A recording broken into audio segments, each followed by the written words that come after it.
عزيزي المشاهد الجميل، اهلا وسهلا بكم في برنامجكم المزيكاتي يا ابيض يا اسود. النهارده حلقتنا عن الفنانه الاستعراضيه المغربيه الجميله الرقيقه جدا نورة فتحي. يلا بينا.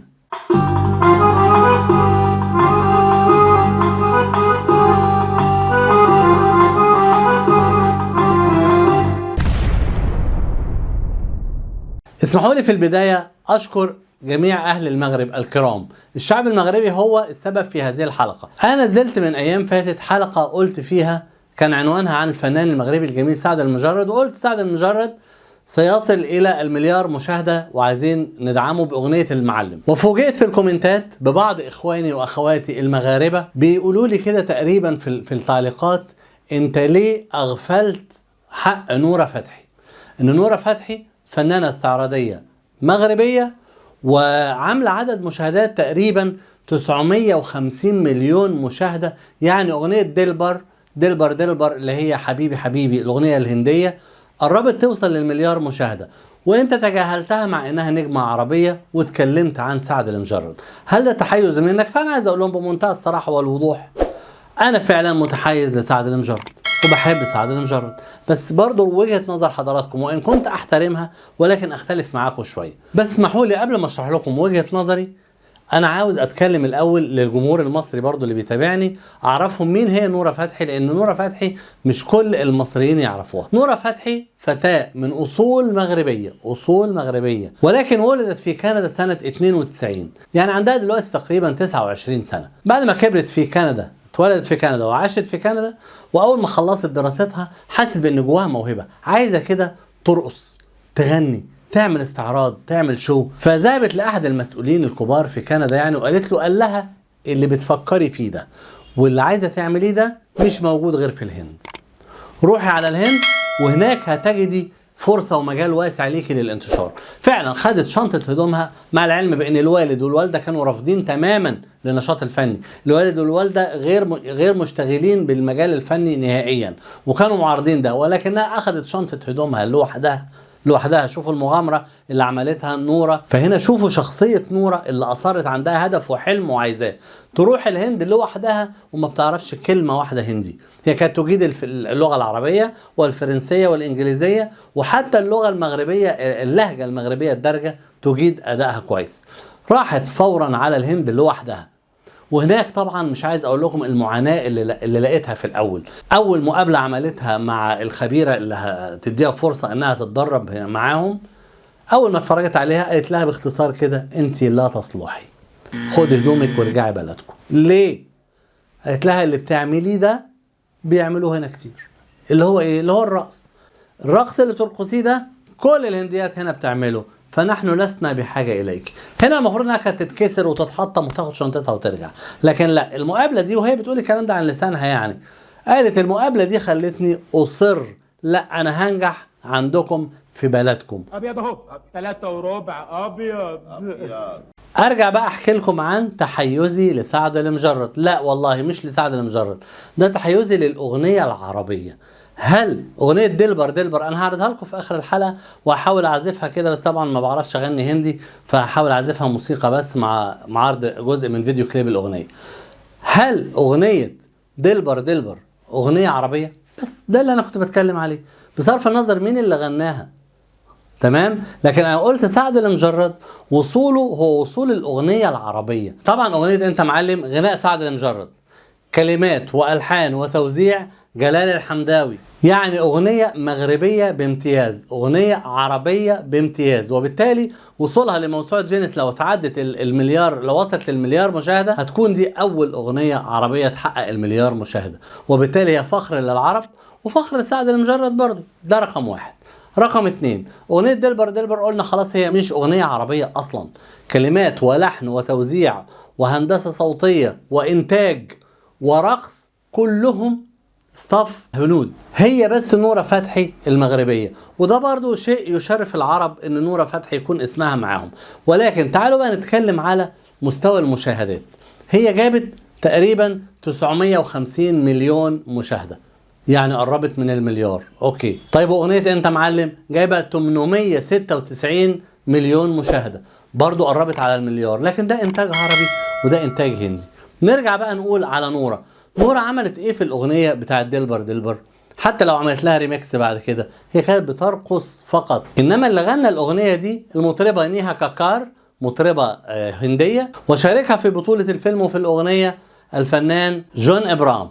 طبعا انا بناشد الجمهور المغربي اللي بيتفرج عليا، انتوا اعلم بهذه الحقائق مني. لو حد فيكم عنده اضافة يكتبها تحت في الكومنتات. لو حد عنده تعليق على حاجة انا قلتها مش مظبوطه او ما فيهاش دقه يصلح لي في الكومنتات، انا كل صدر رحب، لان انتوا اللي عايشين الحاله في المغرب اكتر مني وتقدروا تصلحوا لي او تقولوا لي بعض الملاحظات اللي ممكن تكون فايتاني.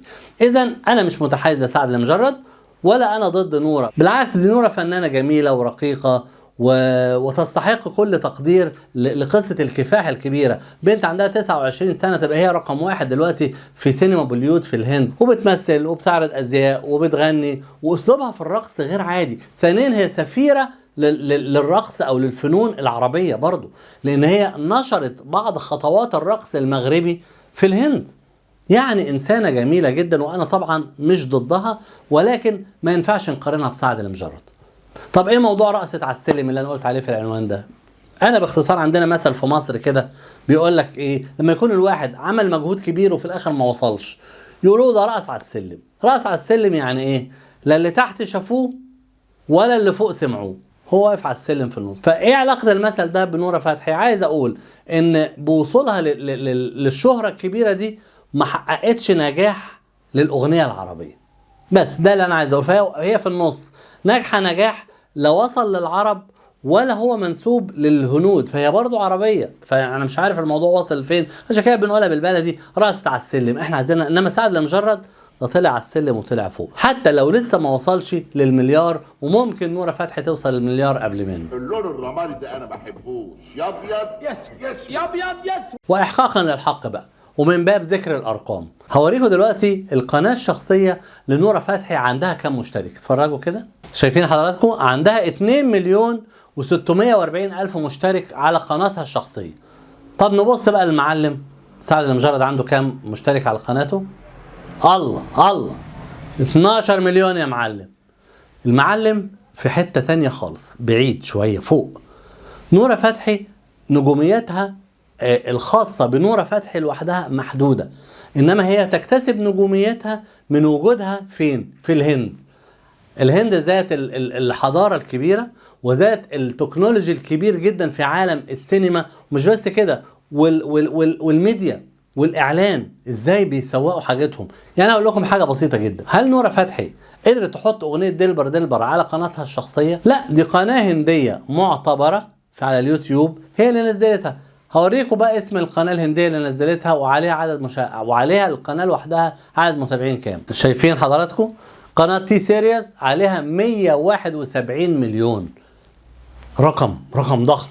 ال 171 مليون دول بس لو دخلوا اتفرجوا على الأغنية دول متابعين القناة نفسها، مش متابعين نورة فتحي. فلما يتابعوا القناة معجبين بفن القناة وبشغل القناة، اما 171 واحد يخشوا يتفرجوا على الأغنية ويشيروها لاصحابهم، خلاص هتوصل للمليار بسهولة. انما سعد المجرد بيعتمد على جمهوره هو بس، اللي بيدخل يشوف أغنية المعلم على قناة سعد المجرد.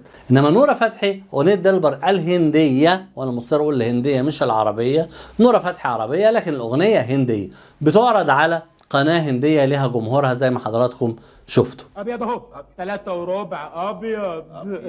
وبعدين بقى احنا مش عايزين تعصب. يعني انا لاحظت في الكومنتات بتاعت حلقه سعد المجرد الاخيره ان الناس ابتدوا ينقسموا حزبين، وناس مشجعين لسعد المجرد وناس مشجعين لنوره، وناس بيتهموني ان انا بهضم حق نوره. لا ليه؟ احنا عايزين نتكلم ببساطه كده. سعد المجرد مطرب وملحن وكاتب كلمات وايضا ممثل، بينما نورة فتحي انثى راقصه جميله تمثل اهلا وسهلا، لكن لما خاضت تجربة الغناء برضو كتر خيرها، عملت مجهود مش بطال. ولكن ما نقارنهمش ببعض، اولا ده ذكر ودي انثى، فهنقارنهم ببعض ازاي؟ ما ينفعش اقول التفاح اجمل ولا المانجا، لا يعني قارن مقارنة منطقية. ده طعم ومذاق ولون، ودي طعم ومذاق ولون، وخصوصا انهم مختلفين في الجنس، ده ذكر ودي انثى. فاحنا نقول تحية حب وتقدير واحترام لكل محبي سعد المجرد وكل محبي نورة فتحي. هما الاثنين مغاربة عرب يعني يشرفونا في اي مكان، وهما اتنين نماذج ناجحة جدا، نموذج ناجح للشباب ونموذج ناجح جدا للفتيات. اسود.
وصلنا لنهاية حلقتنا، ما تنسوش تدعمونا باللايك والشير، وعايزكم تشتركوا في القناة، ونشوفكم على خير.